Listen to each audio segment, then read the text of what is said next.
Halo guys, kembali lagi. Oke, materi selanjutnya adalah tentang market structure atau struktur market. Jadi market itu sebenarnya kalau nggak bearish ya bullish. Jadi kalau nggak tren turun ya tren naik. Walaupun kadang sideways konsolidasi.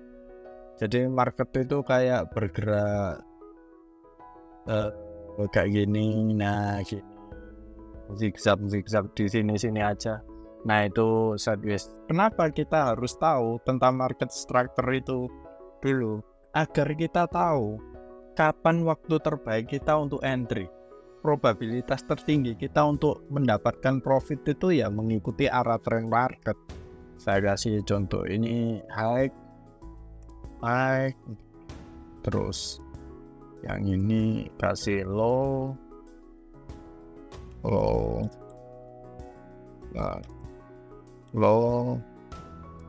terus ini high, ini low, high, ini low. Terus karena ini lebih rendah dari high sebelumnya, kita kasih lower high, ini kasih lower low, lebih rendah lagi dari low sebelumnya, high-nya juga lebih rendah, kasih kita lower high, ini lower low. Nah, kita mencari struktur market itu di TF besar. Bisa, kalau saya sih acuan A4, tapi juga bisa sih D1. Nah, kalau terlalu lebih dari D1 kayaknya ya kurang lah. Baiknya sih antara H4 atau D1. Tapi kalau saya sih nyari market structure-nya itu dari H4. Soalnya lebih enak aja kalau dilihat nanti. Nanti saya kasih contoh. Nah, misal ini kita udah tahu ini market structure-nya untuk H4 itu seperti ini. Nah, kita lihat di low time frame-nya, sebenarnya market itu bergerak zigzag. Market itu sebenarnya bergerak zigzag ini. Thread. Nah, waktu ini naik ini naik, yang ini naik ini. Kalau kita lihat di low time frame-nya, bisa jadi kita mengira itu trennya udah naik. Padahal enggak, itu cuman koreksi aja. Koreksi lagi untuk meneruskan tren bawahnya lagi, lebih rendah lagi. Nah, habis itu naik lagi, ternyata cuman koreksi. Turun lagi. Nah, itu pentingnya kenapa kita itu harus cek di time frame besar, biar nggak kena gocek di low time frame-nya. Nah, low time frame itu gunanya untuk kita entry aja sebenarnya. Jadi konfirmasi kita entry biar RR kita itu lebih gede. Jadi di SMC ini untuk structure market itu lebih detail. Bagaimana kita melihat market structure itu dari candle to candle. Jadi setiap candle kita lihat gimana low-nya seperti apa, high-nya seperti apa, wick-nya seperti apa, body-nya seperti apa, kita lihat dengan detail. Nah, lanjut lagi untuk tren bullish. Jadi tren bullish itu sama, trennya naik. Kita bikin di sini low, kita kasih low, terus high, ini high, ini di situ ini lebih tinggi dan bukan di nah gini, terus low, terus ini white, gini low. Nah, sama di trend bullish pun kita harus tahu, kita harus tahu tren di high time frame-nya itu seperti apa agar kita itu nggak kena gocek. Sama yang terjadi di low time frame-nya ya sama seperti ini, thread. Nah, di low time frame-nya ternyata terjadi koreksi. Kita kasih warna merah. Thread. Nah, di sini kalau kita nggak acuan time frame besarnya, kita akan mengira bahwa tren ini turun. Kita akan kesulitan mau entry di mana, TP-nya di mana. Kalau kita tahu tren arahnya mau kemana,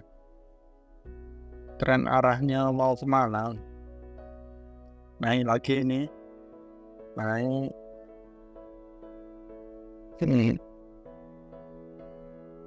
lagi. Bentar. Tak kasih warna hijau aja. Nah, terus ini balik lagi, ini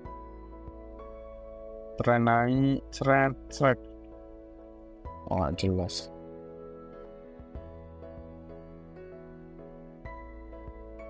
Bentar. Terus yang ini tren naik thread. Nah, misal ini ya, kalau kalian entry di sini mengira trennya turun, kalian mau TP di mana? Kalian pasti bingung, mau TP di mana, mau TP di sini kejauhan, mau TP di sini kok dikit. Beda kalau kalian udah tahu di high time frame-nya ini trennya kemana, kita bisa tahu, kita bisa ambil entry yang di sini, TP-nya minimal di sini lah, di high sebelumnya, atau bisa lebih tinggi lagi. Kita udah, kalau kita tahu struktur marketnya di TF besarnya, set gitu. Nah, itulah pentingnya market structure di TF besar. Kita itu tetap harus analisis dari high time frame ke low time frame-nya. Selanjutnya untuk market structure perubahan arah tren. Kapan itu terjadi? Ketika high sebelumnya atau low sebelumnya itu ditembus pakai body. Nah, kita kasih contohnya, ini low, high, low, low sebelumnya ini di bus break of structure, di break ke bawah, terus dia naik lagi bikin high. Ini high ya sebelumnya, ini sebelumnya high, terus dia turun lagi bikin boss. Ternyata high ini di break yang menjadikan dia itu menandakan dia berubah arah trennya. Jadi ketika ini di break high sebelumnya di break, itu sudah menandakan itu adalah perubahan arah tren. Nah, ketika ini di break berarti tren sudah berubah. Di break body, bukan wick ya, wick itu ekor, kalau body ya full candle seperti ini. Nah, bisa terserah lah kalian kasih warna apa. Nah, ini body ya. Nah, candle itu kan ada ekornya itu. Wow. Nah, kayak gini. Dulu itu kan ada ekornya.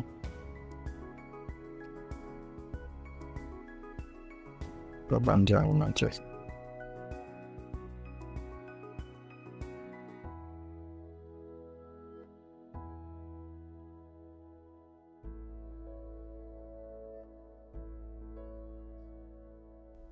Nah, candle itu kan ada ekornya. Ini ekor, ini body. Jadi body itu dihitung dari yang kotak ini, dan untuk ekor ini yang ujung-ujung.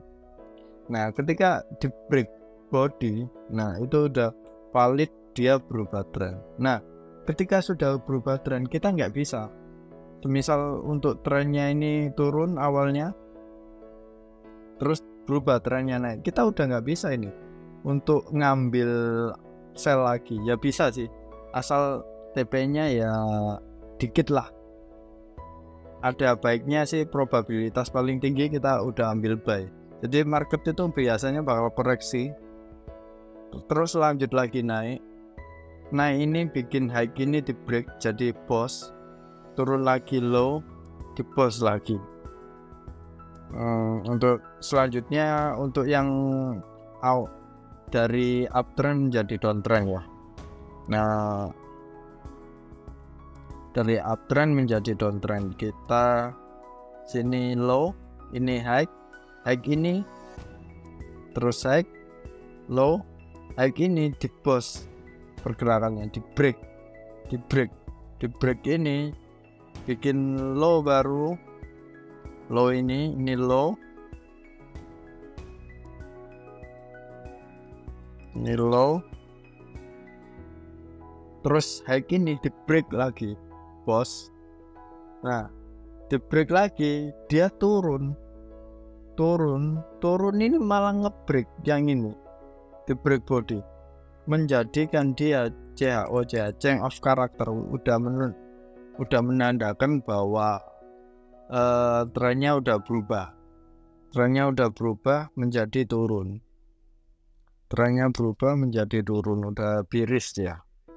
Kita lihat naik ini kita udah nggak bisa sih, masih bisa kalau dikatakan bisa nge-buy sih ya bisa, cuman TP-nya kita agak-agak kesulitan sebenarnya. Cenderung kita cuman dapat RR kecil, dan bisa aja kadang itu market itu cuman turun segini kecil, turun market itu kan nggak jelas, kadang cuma turun segini langsung dia naik segini langsung dia turun lagi, kadang juga dia sampai naik agak tinggi tapi nggak mampu nge-break ini ya high sebelumnya, karena ini karena ini udah di change of character seperti itu. Pastikan break body ya. Nah terus low bos high, nah low lagi, low-nya ini di break.